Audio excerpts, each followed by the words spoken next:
ನಮಸ್ಕಾರ. ಕರ್ನಾಟಕದ ಹೈನುಗಾರಿಕೆಗೆ, ಅದರಲ್ಲೂ ಸಣ್ಣ ಪ್ರಮಾಣದಲ್ಲಿ ಹೈನುಗಾರಿಕೆ ಮಾಡುವರಿಗೆ ಆರ್ಥಿಕವಾಗಿ ಬಹಳ ಕಾಡುವ ಒಂದು ದೊಡ್ಡ ಸಮಸ್ಯೆ ಇದೆ.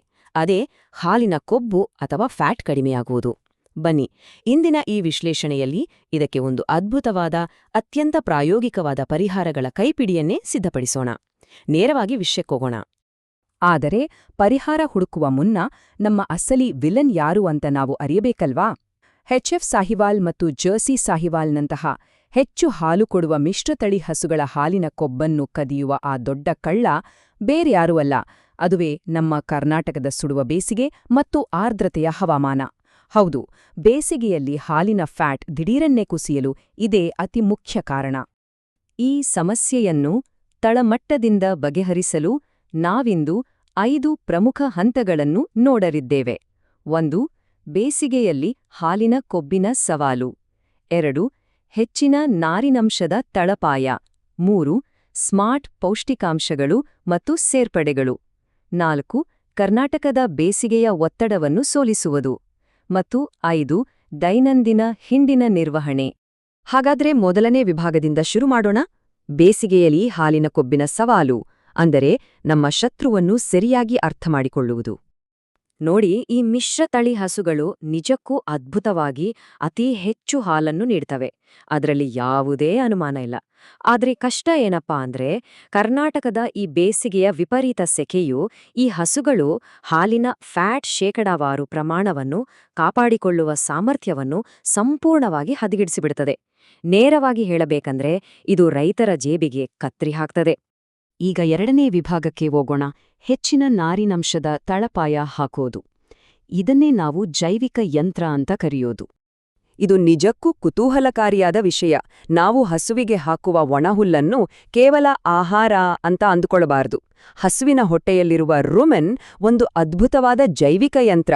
ಇದು ನಾರಿನಂಶವನ್ನು ಅಥವಾ ಸೆಲ್ಯುಲೋಸನ್ನು ಅಸಿಟಿಕ್ ಆಮ್ಲವಾಗಿ ಬದಲಾಯಿಸುತ್ತದೆ. ಹಾಲಿನಲ್ಲಿ ಕೊಬ್ಬು ಉತ್ಪತ್ತಿಯಾಗಲು ಬೇಕಾದ ಅತಿ ಮುಖ್ಯವಾದ ಕಚ್ಚಾ ವಸ್ತು ಇದೆ. ಹಾಗಾಗಿ ಹಸುವಿನ ಆಹಾರದಲ್ಲಿ ಕನಿಷ್ಠ 50% ಒರಟು ಮೇವು ಇರಲೇಬೇಕು. ಇದು ಬರೀ ಆಹಾರವಲ್ಲ, ಹಾಲಿನ ಫ್ಯಾಟ್ ತಯಾರಿಸುವ ಇಂಧನ. ಮೇವಿನ ಸಮತೋಲನ ಹೇಗಿರಬೇಕು ಅನ್ನೋದನ್ನ ಇದು ಬಹಳ ಸ್ಪಷ್ಟವಾಗಿ ತೋರಿಸುತ್ತದೆ. 60% ಹಸಿರು ಮೇವು ಮತ್ತು 40% ಒಣಮೇವಿನ ಮಿಶ್ರಣ ಇರಬೇಕು. ಬರೀ ಹಸಿ ಮೇವು ಹಾಕಿದ್ರೆ ಸಾಲ್ದು. ಗೋಧಿ ಹುಲ್ಲಿನಂತಹ ಒಣಮೇವನ್ನ ಹಸಿ ಮೇವಿನ ಜೊತೆ ಬೆರೆಸೋದ್ರಿಂದ ಏನಾಗುತ್ತೆ ಗೊತ್ತಾ? ಜೀರ್ಣಕ್ರಿಯೆ ನಿಧಾನವಾಗತ್ತೆ, ಹಸು ಚೆನ್ನಾಗಿ ಮೆಲ್ಕು ಹಾಕತ್ತೆ. ಈ ಮೆಲ್ಕು ಹಾಕುವ ಪ್ರಕ್ರಿಯೆ ನೇರವಾಗಿ ಹಾಲಿನ ಫ್ಯಾಟ್ ಅನ್ನು ಬೂಸ್ಟ್ ಮಾಡುತ್ತೆ. ದೈನಂದಿನ ಮೇವಿನ ಲೆಕ್ಕಾಚಾರಕ್ಕೆ ಬರೋಣ. ಪ್ರತಿದಿನ 20-25 ಕೆಜಿಯಷ್ಟು ಅತ್ಯುತ್ತಮ ಗುಣಮಟ್ಟದ ಹಸಿರು ಮೇವು ಕೊಡಬೇಕು. ಮೆಕ್ಕೆಜೋಳ, ಜೋಳ, ಹೈಬ್ರಿಡ್ ನೇಪಿಯರ್ ಅಥವಾ ಅಲಸಂದೆ ಇವು ಬೆಸ್ಟ್ ಆಯ್ಕೆಗಳು. ಪ್ರೋಟೀನ್ಗಾಗಿ ಲುಸರ್ನ್ ಅಂದ್ರೆ ಕುದುರೆ ಮೆಂತಿಯನ್ನು ಸೇರಿಸಲು ಮರೆಯಬೇಡಿ. ಆದರೆ ಒಂದು ಎಚ್ಚರಿಕೆ, ಹೊಟ್ಟೆಯುಬ್ಬರವನ್ನು ಪಡೆಯಲು ಲುಸರ್ನನ್ನು ಯಾವಾಗಲೂ ಒಣಮೇವಿನ ಜೊತೆಯಲ್ಲೇ ಬೆರೆಸಿ ಕೊಡಬೇಕು. ಈ ಫಾರ್ಮುಲಾ ಪಾಲಿಸಿದ್ರೆ ಜೀರ್ಣಾಶಯದ ಯಂತ್ರ ಯಾವ ತೊಂದರೆಯೂ ಇಲ್ಲದೆ ಸ್ಮೂತ್ ಆಗಿ ರನ್ ಆಗುತ್ತೆ. ಮುಂದಿನ ಹೆಜ್ಜೆ ವಿಭಾಗ 3, ಸ್ಮಾರ್ಟ್ ಪೌಷ್ಟಿಕಾಂಶಗಳು ಮತ್ತು ಸೇರ್ಪಡೆಗಳು. ಇದೊಂದು ಸೂಕ್ಷ್ಮವಾದ ಸಮತೋಲನದ ಕಲೆ ಅಂತಾನೆ ಹೇಳ್ಬಹುದು. ಪೌಷ್ಟಿಕಾಂಶ ಅಥವಾ ಹಿಂಡಿಯ ಲೆಕ್ಕಾಚಾರ ಮಾಡೋದು ಹೇಗೆ? ಇಲ್ಲಿದೆ ನೋಡಿ ಒಂದು ಸ್ಪಷ್ಟವಾದ ಸೂತ್ರ. ಹಸುವಿನ ಸ್ವಂತ ದೇಹದ ನಿರ್ವಹಣೆಗಾಗಿ ಪ್ರತಿದಿನ ಕನಿಷ್ಠ 1.5 2 ಕೆಜಿ ಬೇಸಿಕ್ ಹಿಂಡಿ ಬೇಕೇ ಬೇಕು. ಇದರ ಜೊತೆಗೆ ಪ್ರತಿ 2-2.5 ಲೀಟರ್ ಹಾಲು ಉತ್ಪಾದನೆಗೆ 1 ಕೆಜಿಯಷ್ಟು ಎಕ್ಸ್ಟ್ರಾ ಹಿಂಡಿ ಸೇರಿಸಬೇಕು. ಇದು ಹಸುವಿನ ಆರೋಗ್ಯವನ್ನೂ ಕಾಪಾಡುತ್ತದೆ, ಜೊತೆಗೆ ಹೈ ಕ್ವಾಲಿಟಿ ಹಾಲು ಕೊಡಲು ಬೇಕಾದ ಶಕ್ತಿಯನ್ನೂ ಒದಗಿಸುತ್ತದೆ.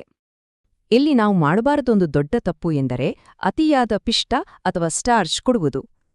ವೇಗವಾಗಿ ಜೀರ್ಣವಾಗುವ ಅತಿಯಾದ ಧಾನ್ಯಗಳು ರೂಮೆನ್ನ pH ಅನ್ನು, ಅಂದರೆ ಆಮ್ಲೀಯತೆಯನ್ನು ಕಡಿಮೆ ಮಾಡಿಬಿಡುತ್ತವೆ. ಇದರಿಂದ ಏನಾಗುತ್ತೆ? ಪ್ರೊಪಿಯೋನೇಟ್ ಹೆಚ್ಚಾಗಿ ಕೊಬ್ಬು ತಯಾರಾಗುವ ಪ್ರಕ್ರಿಯೆಯೇ ನಾಶವಾಗಿಬಿಡುತ್ತದೆ. ಹಾಗಾಗಿ ಧಾನ್ಯಗಳನ್ನು ಮಿತಿಮೀರಿ ಕೊಡಬೇಡಿ. ಅದರ ಬದಲಾಗಿ ಸ್ಮಾರ್ಟ್ ಆದ ಶಕ್ತಿವರ್ಧಕಗಳನ್ನು ಬಳಸಿ. ಪ್ರತಿದಿನ 80-100 ಗ್ರಾಂ ಬೈಪಾಸ್ ಫ್ಯಾಟ್ ಕೊಡಿ.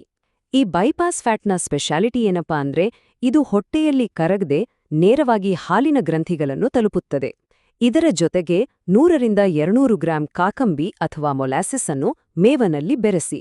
ಇದರಿಂದ ಹಸುವಿಗೆ ದಿಢೀರ್ ಎನರ್ಜಿ ಸಿಗುತ್ತೆ, ಮೇವಿನ ರುಚಿಯೂ ಹೆಚ್ಚಾಗುತ್ತೆ ಹಾಗೂ ಜೀರ್ಣಕ್ರಿಯೆಗೆ ಯಾವುದೇ ಪೆಟ್ಟು ಬೀಳೋದಿಲ್ಲ.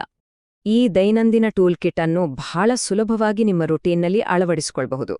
ಪ್ರತಿದಿನ 50-60 ಗ್ರಾಂ ಚಿಲೇಟೆಡ್ ಮಿನರಲ್ ಮಿಕ್ಸ್ಚರ್, ಜೀರ್ಣಕ್ರಿಯೆ ಮತ್ತು ಪಿಎಚ್ ಬ್ಯಾಲೆನ್ಸ್ ಮಾಡಲು 10-20 ಗ್ರಾಂ ಲೈವ್ ಈಸ್ಟ್ ಕಲ್ಚರ್, ವಿಪರೀತ ಸೆಕೆಯಲ್ಲಿ ಆಸಿಡೋಸಿಸ್ ತಡೆಯಲು 50 ಗ್ರಾಂ ಬೇಕಿಂಗ್ ಸೋಡಾ ಅಥವಾ ಅಡುಗೆ ಸೋಡಾ ಮತ್ತು ಎನರ್ಜಿ ಬ್ಯಾಲೆನ್ಸ್ ಮಾಡಲು 100 ಗ್ರಾಂ ಪ್ರೊಪಿಲಿನ್ ಗ್ಲೈಕಾಲ್ ಹಾಗೂ 2 ಗ್ರಾಂ ನಿಯಾಸಿನ್. ಹಿಂಡಿನ ಆರೋಗ್ಯವನ್ನು ಟಾಪ್ ಲೆವೆಲ್ನಲ್ಲಿ ಇಡಲು ಸಣ್ಣ ಪ್ರಮಾಣದ ಹೈನುಗಾರರಿಗೆ ಇದೊಂದು ಪಕ್ಕಾ ಚೆಕ್ಲಿಸ್ಟ್. ಬನ್ನಿ ಈಗ ವಿಭಾಗ 4ಕ್ಕೆ ಹೋಗೋಣ. ಕರ್ನಾಟಕದ ಬೇಸಿಗೆಯ ಒತ್ತಡವನ್ನು ಸೋಲಿಸುವುದು, ಅಂದರೆ ಬಾಹ್ಯ ಪರಿಸ್ಥಿತಿಯನ್ನು ಹೇಗೆ ಕಂಟ್ರೋಲ್ ಮಾಡುವುದು ಅಂತ ನೋಡೋಣ. ನಿಮ್ಗೊತ್ತಾ, ಇಲ್ಲಿ ನಿಜಕ್ಕೂ ತಲೆ ತಿರುಗುವಂಥ ಒಂದು ಫ್ಯಾಕ್ಟ್ ಇದೆ. ಬೇಸಿಗೆಯ ಉರಿಯಲಿ ಕೇವಲ ಒಂದೇ ಒಂದು ಹಸುವಿಗೆ ದಿನದ 24 ಗಂಟೆಯೂ ಸೇರಿ ಪ್ರತಿದಿನ ಬರೋಬ್ಬರಿ 100 ಲೀಟರ್ಗಳಷ್ಟು ಶುದ್ಧ ಕುಡಿಯುವ ನೀರು ಬೇಕಾಗ್ಬೋದು. ಹೌದು, 100 ಲೀಟರ್. ಹವಾಮಾನದ ತಾಪವನ್ನು ಎದುರಿಸಲು ಮತ್ತು ಹಾಲಿನ ಫ್ಯಾಟ್ ಕಾಪಾಡಿಕೊಳ್ಳಲು ಧಾರಾಳವಾದ ನೀರು ಎಷ್ಟು ಕ್ರಿಟಿಕಲ್ ಅಂತ ಇದರಿಂದಲೇ ಅರ್ಥ ಮಾಡ್ಕೊಳ್ಳಿ. ದಿನನಿತ್ಯದ ಉಷ್ಣಾಂಶ ನಿರ್ವಹಣೆಗಾಗಿ ಇಲ್ಲೊಂದು ಪಕ್ಕಾ ಟೈಮ್ಲೈನ್ ಇವೆ. ಮುಂಜಾನೆ ವಾತಾವರಣ ತಂಪಾಗಿರುವಾಗ್ಲೇ ಮೊದಲ ಬಾರಿ ಮೇವು ಕೊಡಿ. ಬೆಳಿಗ್ಗೆ 11ರಿಂದ ಸಂಜೆ 4ರವರೆಗೆ ಬಿಸಿಲು ನೆತ್ತೆ ಸುಡುತ್ತಿರುತ್ತದೆ ಅಲ್ವಾ? ಆ ಸಮಯದಲ್ಲಿ ಫಾಗರ್ಗಳು, ಫ್ಯಾನುಗಳು ಅಥವಾ ಮಂಜಿನ ವ್ಯವಸ್ಥೆಗಳನ್ನು ಬಳಸಿ ಹಸುಗಳನ್ನು ಆಕ್ಟಿವ್ ಆಗಿ ಕೂಲ್ ಮಾಡಿ. ಆಮೇಲೆ ತಡಸಂಜೆಯ ತಂಪಾದ ವಾತಾವರಣದಲ್ಲಿ 2ನೇ ಬಾರಿ ಮೇವು ಕೊಡಿ. ಬಿಸಿಲು ಹೆಚ್ಚಾದಾಗ ನೆರಳು ಮತ್ತು ತಂಪಾದ ಗಾಳಿಯಿರುವುದು ಅತಿ ಮುಖ್ಯ. ಕೊನೆಯದಾಗಿ ವಿಭಾಗ 5, ದೈನಂದಿನ ಹಿಂಡಿನ ನಿರ್ವಹಣೆ. ಇಲ್ಲಿ ಸ್ಥಿರತೆ ಮತ್ತು ತಳಿವಿಜ್ಞಾನದ ಬಗ್ಗೆ ಮಾತಾಡೋಣ. ನಾವೆಷ್ಟೊತ್ತು ಮಾತನಾಡಿದ ಎಲ್ಲಾ ಪರಿಹಾರಗಳು ವರ್ಕ್ ಆಗ್ಬೇಕಾದ್ರೆ ದೈನಂದಿನ ಶಿಸ್ತು ಬಹಳ ಮುಖ್ಯ. ಹಂತ 1, ಹಾಲು ಕರೆಯುವುದು ಮತ್ತು ಮೇವು ನೀಡುವುದನ್ನು ಪ್ರತಿದಿನ ಎಕ್ಸಾಕ್ಟ್ ಆಗಿ ಒಂದೇ ಸಮಯಕ್ಕೆ ಮಾಡಬೇಕು. ಟೈಮಿಂಗ್ ಸ್ವಲ್ಪ ಹೆಚ್ಚು ಕಮ್ಮಿಯಾದರೂ ಹಾಲಿನ ಫ್ಯಾಟ್ ಡ್ರಾಪ್ ಆಗುತ್ತೆ. ಹಂತ 2, ವರ್ಷಕ್ಕೆ ಕನಿಷ್ಠ 4 ಬಾರಿ ಡಿವರ್ಮಿಂಗ್ ಅಂದ್ರೆ ಜಂತುಹುಳು ನಿವಾರಣೆ ಮಾಡಿ. ನಾವು ಕೊಡುವ ದುಬಾರಿ ಪೌಷ್ಟಿಕಾಂಶಗಳು ಹಾಲಾಗಿ ಬದಲಾಗ್ಬೇಕೇ ಹೊರತು ಹೊಟ್ಟೆಲಿರುವ ಹುಳುಗಳ ಪಾಲಾಗ್ಬಾರ್ದು. ಹಂತ 3, ಹಿಂಡಿನ ಬ್ರೀಡಿಂಗ್ ಪಾಲಿಸಿನೂ ಆಗಾಗ ಮೌಲ್ಯಮಾಪನ ಮಾಡುತ್ತೀರಿ.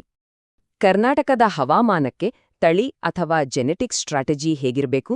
ಜರ್ಸಿ ಮಿಶ್ರತಳಿಗಳು ನೈಸರ್ಗಿಕವಾಗಿಯೇ ಹೆಚ್ಚು ಹಾಲಿನ ಫ್ಯಾಟ್ ಕೊಡುತ್ತವೆ, ಆದರೆ ಅಪ್ಪಟ ವಿದೇಶಿ HF ತಳಿಗಳಿಗೆ ನಮ್ಮ ಸೆಕೆಯ ವಾತಾವರಣವನ್ನು ತಡೆದುಕೊಳ್ಳುವುದು ಕಷ್ಟ. ಹಾಗಾಗಿ ನಮ್ಮ ಹವಾಮಾನದಲ್ಲಿ ಸುಸ್ಥಿರವಾಗಿರಲು HF ಜೀನ್ಗಳನ್ನು 50%ಕ್ಕೆ ಮಾತ್ರ ಸೀಮಿತಗೊಳಿಸುವುದು ಒಂದು ಸ್ಮಾರ್ಟ್ ತಂತ್ರ. ಹೆಚ್ಚಿನ ಹಾಲು ಬೇಕು ನಿಜ, ಆದರೆ ಪರಿಸರಕ್ಕೆ ಒಗ್ಗಿಕೊಳ್ಳುವ ರಿಯಾಲಿಟಿಯನ್ನು ನಾವು ಮರೆಯಬಾರದು. ಈ ಕೈಪಿಡಿ ಎಷ್ಟೇ ಅದ್ಭುತವಾಗಿದ್ರೂ ಒಂದು ಮಾತು ನೆನ್ಪಿರ್ಲಿ. ನಿಮ್ಮ ಹಸುವಿನ ತಳಿ ಮತ್ತು ಹಾಲು ಕೊಡುವ ಸಾಮರ್ಥ್ಯಕ್ಕೆ ತಕ್ಕಂತೆ ಈ ಪಡಿತರವನ್ನು ಕರಾರುವಾಗಾಗಿ ಸೆಟ್ ಮಾಡಲು ನಿಮ್ಮ ಸ್ಥಳೀಯ ಪಶುವೈದ್ಯಾಧಿಕಾರಿಗಳನ್ನು ಅಥವಾ ಪೌಷ್ಟಿಕಾಂಶ ತಜ್ಞರನ್ನು ಒಮ್ಮೆ ಕನ್ಸಲ್ಟ್ ಮಾಡೋದು ಬಹಳ ಒಳ್ಳೆಯದು. ಈ ಇಡೀ ವಿಶ್ಲೇಷಣೆಯನ್ನು ಮುಗಿಸುವ ಮುನ್ನ ಒಂದು ಆಳವಾದ ಪ್ರಶ್ನೆಯನ್ನು ನಿಮ್ಮ ಮುಂದಿಡುತ್ತಿದ್ದೇನೆ. ಕರ್ನಾಟಕದಂತಹ ಬೇಡಿಕೆಯುಳ್ಳ ಉಷ್ಣ ಹವಾಮಾನದಲ್ಲಿ 100% ವಿದೇಶಿ ತಳಿಗಳನ್ನೇ ಸಾಕಬೇಕು ಎಂಬ ಹಠ ನಮ್ಮ ದೀರ್ಘಕಾಲೀನ ಆರ್ಥಿಕ ಸುಸ್ಥಿರತೆಗೆ ಮತ್ತು ಹಾಲಿನ ಫ್ಯಾಟ್ಗೆ ನೀಡುವ ಬೆಲೆಗೆ ನಿಜಕ್ಕೂ ಯೋಗ್ಯವಾಗಿದೆಯಾ? ಇದು ಪ್ರತಿಯೊಬ್ಬ ಹೈನುಗಾರರು ತಣ್ಣನ ತಲೆಯಿಂದ ಯೋಚಿಸಬೇಕಾದ ವಿಚಾರ. ಈ ಮಾಹಿತಿಯ ಸರಣಿ ನಿಮಗೆ ಹೊಸ ಒಳನೋಟಗಳನ್ನು ನೀಡಿದೆ ಅಂತ ಭಾವಿಸುತ್ತೇನೆ. ಮತ್ತೊಂದು ಅತ್ಯುಪಯುಕ್ತ ವಿಶ್ಲೇಷಣೆಯೊಂದಿಗೆ ಮತ್ತೆ ಸಿಗೋಣ.